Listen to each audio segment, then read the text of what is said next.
¿El atentado de Cristina fue falso? No. Pero son los bulos de la ultraderecha que, siguiendo lo de los elementos de la propaganda que analizábamos aquí la semana pasada, la semana antepasada, al decir rápidamente que es un atentado falso, creas una duda sobre la verdad.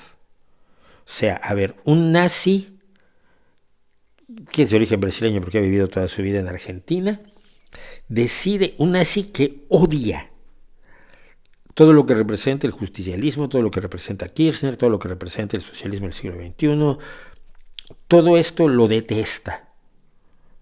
Y entonces se presta a un atentado falso con una pistola de agua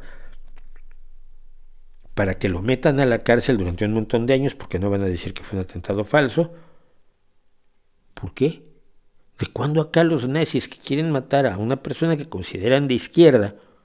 Yo tendría mis problemas con esa definición para Cristina Fernández de Kirchner, pero da igual, en este momento la importancia es la percepción del tipo, que se preste para un paripé cuando él lo que querría efectivamente es acabar con una persona a la que odia. Es una teoría de la conspiración que no se sostiene por ningún lado, pero porque además implica que este tipo suelte la pistola de agua y permita que otros saquen una pistola que no traía él, que está llena de balas, pero que no tiene bala en recámara, y el asesino, el que va a pasar los años largos, no dice nada, porque él está muy contento con lo de la pistola de agua. Come on. Cuando tu ideología supera tu razón, tienes un problema. Y ese problema es de irracionalidad. Y por lo tanto, tu ideología es dudosa.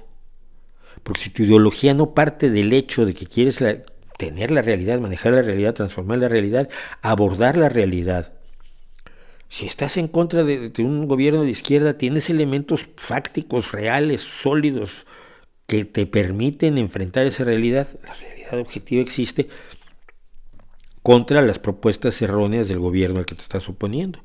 Pero si te opones simple y sencillamente porque es un gobierno de unas personas que te caen mal,